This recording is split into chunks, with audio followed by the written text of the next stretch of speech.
Oregon can save $1 billion by transitioning to universal health care. Well, maybe, probably. It's complicated. Let's talk about it. I've posted at least 2 videos that talk about how we could save $1 billion.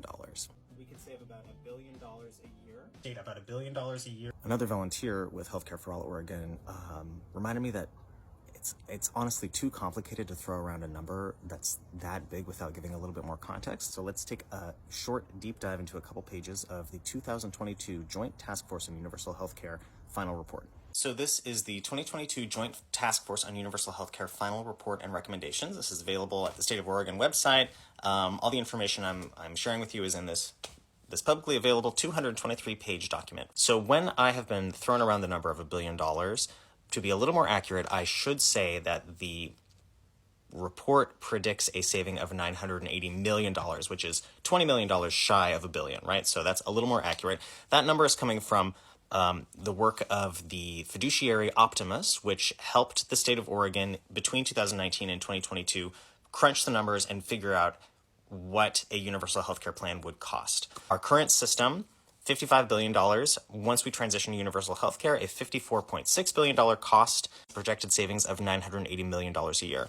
I'm going to show other tables that sort of expand on this idea, but basically it'll be more expensive, or there'll be higher costs in Oregon because there'll be more people using the system. It'll be an upgrade in the level of benefits to cover more uninsured people, but there'll be improved purchasing power for the state, administrative savings, a decreased fraud, waste, and abuse, and a removal of insurer profits, right? So that's an aggregate savings for our state of $980 million. This projection is not just like the state's money, but it's like us, the people in the state. Here is a different chart that breaks down a little bit more of some of those different costs. Increased efficiency with the universal healthcare system, differences in cost, differences in utilization, which will be obviously more because people will finally be able to get the care that we all need. Total impact of the adjustments, again, this is that $979 million, $980 million projection. Here is another chart comparing the work that this group did was in 2019 dollars. So they wanted to, even though they were working in the pandemic, they wanted to have their sort of financial, the backbone that they were working from starting in 2019 and comparing those 2019 costs in dollars to projecting out to 2026. So that's more of what this chart is showing. You can pause it, take a gander. And again, this is just publicly available. You can look at this yourself. I really like this table, which shows the projected savings over time once we make that transition to universal healthcare. So in 2026, it says that we can save about $1 billion. I think 90, about the same in 2027. In 2028, the way that this transition's going to work is it's going to be confusing.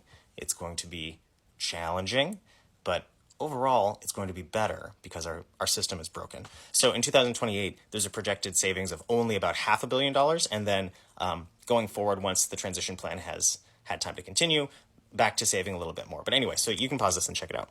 That was published in 2022. Now it's 2024. Things are super different around the world, around the country, but not that much different with our health. Our healthcare is still bad and our system is still broken, right? Anyway, that report is the best framework that we have, but we need a new framework because this is now. We need something new. So there is a new working group with the state of Oregon, with the Universal Health Plan Governance Board called the Finance and Revenue Committee that is working solely on this task of how, looking at it now, not even thinking 2 years in the past, looking at it now, how do we finance and actually achieve a universal healthcare system based on the current reality, right? So there's this group, the Finance and Revenue Committee. If rightfully you are a little concerned about what the hell's going on and you want to talk to them, all their meetings are public. So there is, if you're a provider and you're concerned about what this change could mean, if you are basically anybody that has a body and lives in Oregon and is worried about your finances, which is like most of us,